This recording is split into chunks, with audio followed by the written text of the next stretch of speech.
articular los conflictos, ¿verdad?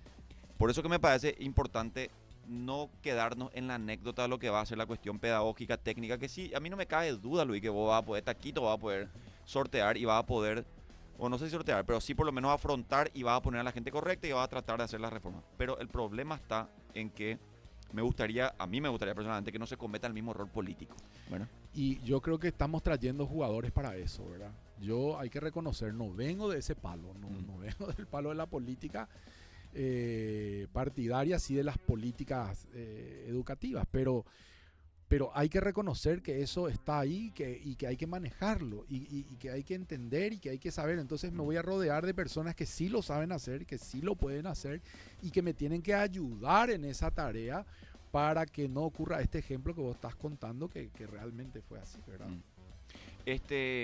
Bueno, me hablaba de lo de Federico Mora. ¿Qué otros viceministros van a estar David ocupando? Velázquez Seifergel, el historiador es un de historiador de primera, es el único historiador que ha hecho una investigación de la historia de la educación paraguaya.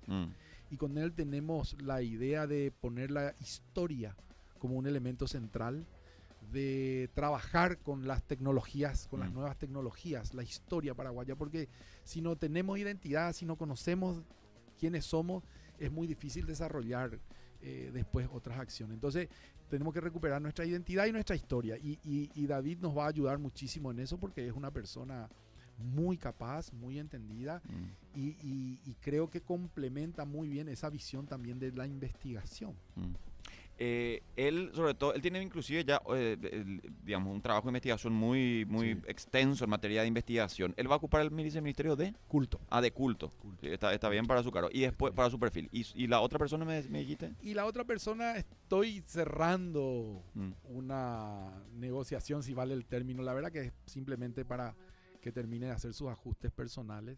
Pero es una persona del ministerio, estuvo en el ministerio, viene, conoce la historia, conoce los programas, conoce los proyectos y viene del mundo de las letras, del lenguaje. ¿Por qué? Porque esa quiero que sea mi obsesión y mi esfuerzo mayor, que los niños comprendan lo que leen. Entonces, ese es te doy el perfil y cuando pueda ya te voy a dar el nombre también, ¿verdad?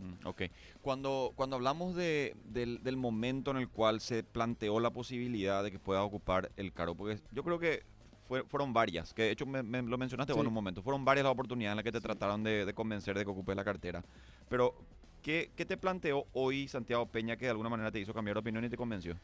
Lo que pasa que yo antes, nunca tuve primero la cercanía y segundo la voluntad de la presidencia o del presidente en respaldar la idea educativa. Y hoy tengo la cercanía y el compromiso y el liderazgo del presidente. Yo, como siempre digo, yo me voy a sentar en la butaca al lado, no me va a cantar hoja de ruta, pero el piloto es él. Entonces sí se puede hacer. Si no, es imposible. Eso que vos decías, esa estructura política termina. ¿Qué puede hacer un ministro?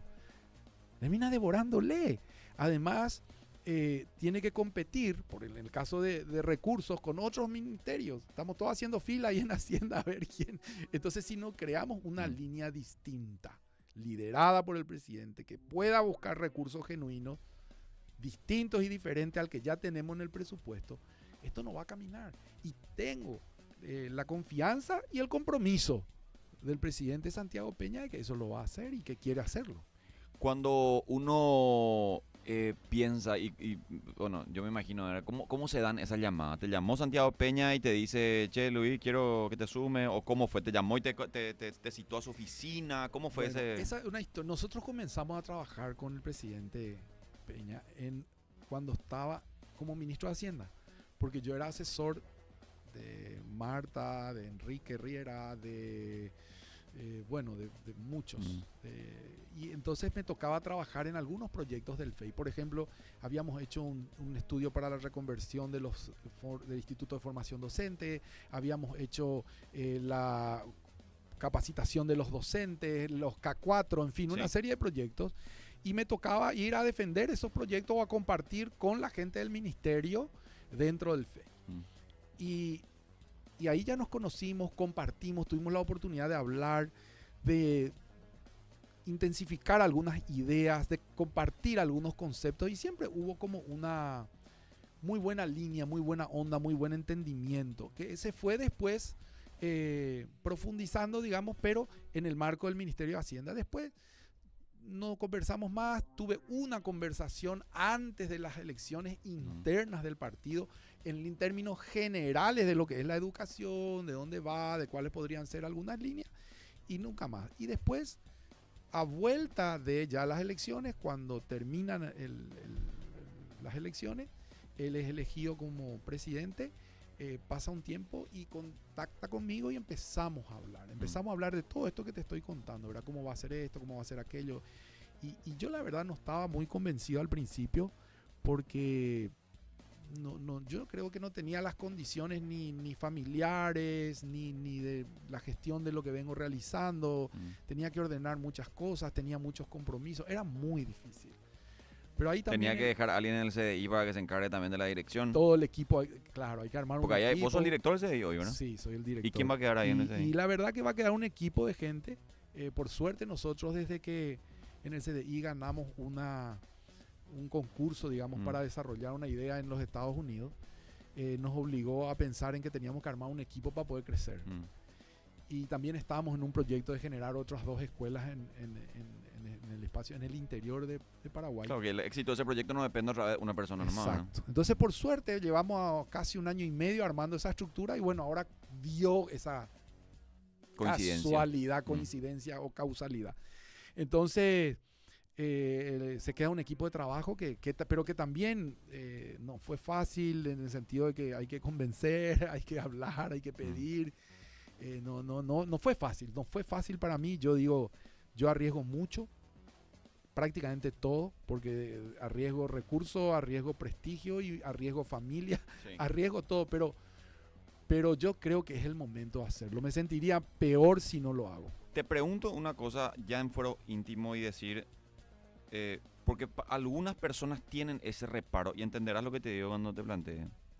Porque hay algunas personas que tienen un reparo y una incomodidad ética en relación a formar parte de ciertos proyectos, ¿verdad? Quizás no todos sienten eso, y es válido también que no todos sientan. Y que y prevalece más en alguna persona el llamado a contribuir con la patria antes de decir, no, pero no quiero colaborar con este proyecto en particular. ¿Vos tenés algún tipo de reparo en ese sentido? ¿Tuviste algún tipo de incomodidad? Lo que pasa que si yo sigo pensando así, nunca voy a dar el paso de contribuir porque siempre va a tener reparo. Siempre va a haber algún reparo. Y siempre va a estar el Partido Colorado a este ritmo, ¿verdad? O sea, si vamos a resignarnos a... Siempre va a haber reparo. Entonces, yo creo que no es el momento. Yo creo que el momento requiere de una actitud de contribución, de dación, de tratar de brindar algo a lo público, y eso es lo que me mueve. Yo creo que este es el momento y el momento propicio porque sobre todo tenemos esa convicción del presidente, ¿verdad? Sí, te digo, es increíble nomás porque hay veces que uno dice, sí, efectivamente, cuando se te convoca es por algo, porque se cree en tu capacidad, o porque se cree en tu liderazgo, o porque en tu testimonio de vida, ¿verdad? Y una cosa también ahí, o sea, a mí se me convoca y realmente yo soy un desconocido en el ámbito político. O sea, hoy hay que reconocerle que la clase política me da un guiño. Dice, bueno, vamos a ver de dónde viene y cómo es, ¿verdad? Pues soy un educador y que la gente en ese ámbito ni me conoce. Te puedo hacer una pregunta sobre eso específicamente, porque mencionaste a Enrique Riera. Sí. ¿Qué vos opinás como especialista en el tema educativo y como, de alguna manera, colaborador con otros ministros del pasado? Sí. ¿Qué opinás vos de esas designaciones en la cartera educativa que se hacen con criterios políticos antes de con criterios técnicos? Una persona como Peta, una persona como Riera. ¿Sirvió de algo ese tipo de designaciones con perfiles netamente políticos antes que técnicos? Yo creo que a veces sí, a veces no, como dice la música. ¿En qué sentido? Yo creo que en el momento que entró Enrique Riera no había condiciones para otro perfil.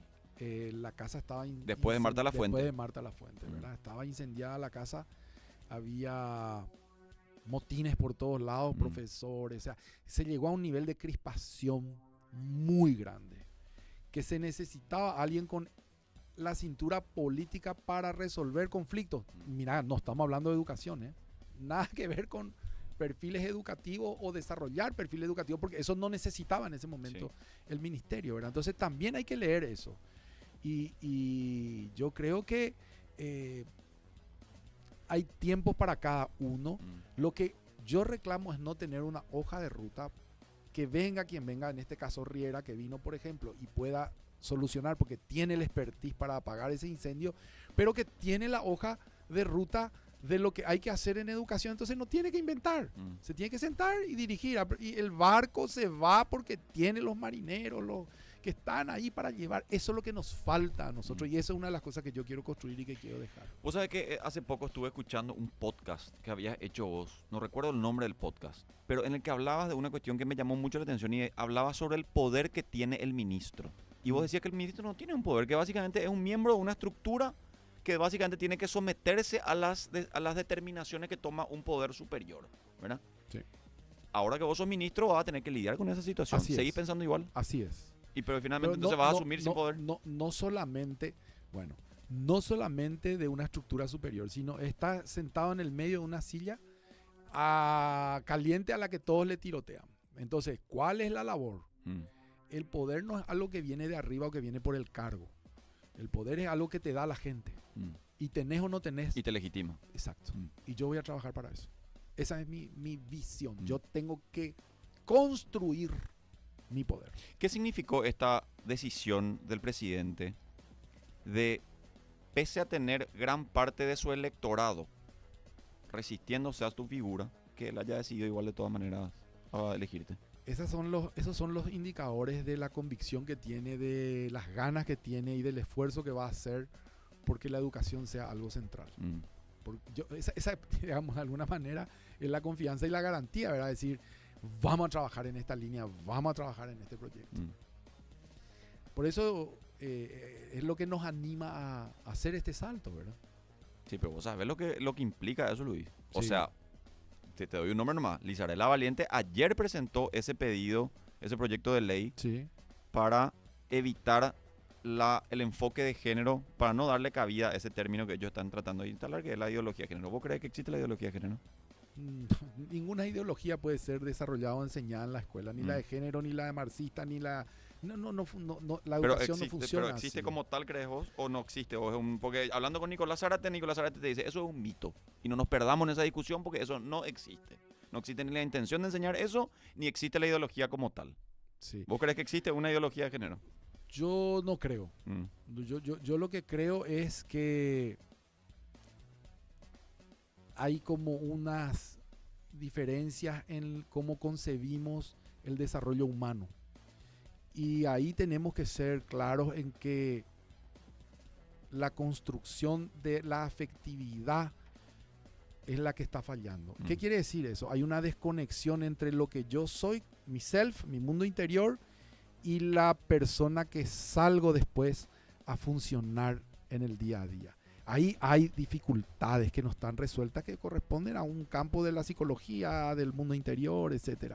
Ahora, cuando a eso se le quiere dar un ropaje político, cuando a eso se le quiere dar un ropaje económico, cuando a eso, ahí es donde yo pienso que entramos a ponerle los rótulos y los nombres, ideología de tal, ideología de cual.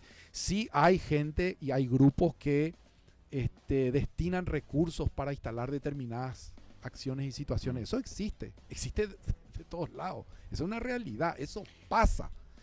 Y ahí también hay que reconocer que los paraguayos elegimos un modelo más, y digo esto basándome en un estudio que se hizo, donde el 90% o más de los paraguayos eligen un modelo que tiene a la familia como centro y la relación de varón y mujer como el elemento central de la convivencia. No quiere decir que después no ocurran en la cotidianeidad otras cosas, pero en la elección de los paraguayos está eso. Entonces, ese es el eje, porque la escuela no puede, el sistema educativo no puede hacer algo que esté lejos de lo que la sociedad consume. No va a pasar. Pero si Lizarela Valiente, si Miguel Ortigosa, si todas estas personas que están militando activamente por la restricción de derechos, Luis, se sientan a la mesa, con todo derecho se pueden sentar a la mesa, Sí, obviamente como cualquier otro padre. Como todos. Pero si te imponen o si te condicionan a tener que restringir y a tener que discriminar y marginar a otras nucleaciones de padres, ¿Qué No, se eso- hace en ese caso? yo creo que yo fui muy claro, esa discriminación no va a ocurrir. Hay una mesa técnica de Mm. padres que va a seguir funcionando y que tiene que seguir funcionando con la mayor amplitud y apertura. Los legisladores pueden, o sea, te puedo mostrar la cantidad de leyes que hay, por ejemplo, ajedrez, Mm, futsal, no sé, todo por ley se enseña. mm. Se debería Sí, pero es lo enseñar. mismo, Pero o sea, qué, no, pero ¿a qué quiero llegar? Mm. Pero ¿qué pasa? Finalmente no se enseña, Mm, porque no llegan a donde tienen que llegar. claro. Entonces me decía un legislador, no hay peor ley que aquella que no puede ser cumplida. Entonces, el legislador puede organizar y puede desarrollar sus leyes, pero la ley cuando no pueda después tener una implementación, se va a quedar ahí en ese proyecto, ¿verdad? Entonces, yo creo que tenemos que entender también cómo funciona la vida y la cotidianeidad. Mm.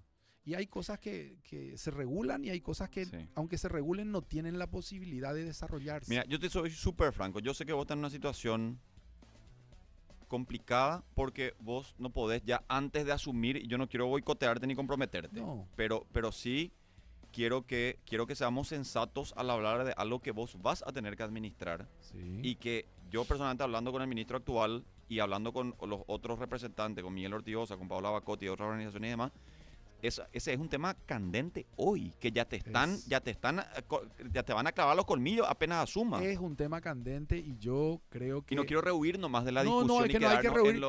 en lo Y políticamente yo correcto, te ¿entendés? quiero decir ahí que mi posición es, como ministro, yo puedo tener una posición antes y ahora como ministro mi posición es, yo tengo que conciliar los intereses. Yo tengo que escuchar y tengo que buscar el equilibrio. Y esa es mi función. Yo no creo que haya un dueño del Paraguay. Mm. Y uno versus el otro, uno en contra del otro, uno es el dueño, el otro no es el dueño. Ahí es donde yo pienso que nos estamos equivocando. Me parece perfecto eso, pero ¿cómo se destraba y se desactiva una presión así? Eso es lo que quiero saber, porque de repente si vos le tenés, si vos le tenés a un Federico Mora para que actúe de la misma manera que actúa en la municipalidad, me parece una buenísima estrategia. Porque si él amortigua con su capacidad, porque si hay algo que hace bien, él es justamente ser prácticamente viceintendente, ¿verdad? Amortigua la presión y con sus